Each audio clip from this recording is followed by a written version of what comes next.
Beach വന്നിരിക്കുകയാണ്.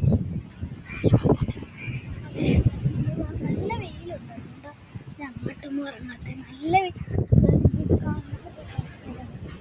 നല്ല വെയിലുണ്ട്. അപ്പോൾ ഒരു ഉച്ച സമയത്ത് ചോറ് നമ്മളിവിടെ എത്തിയിട്ടുണ്ട്.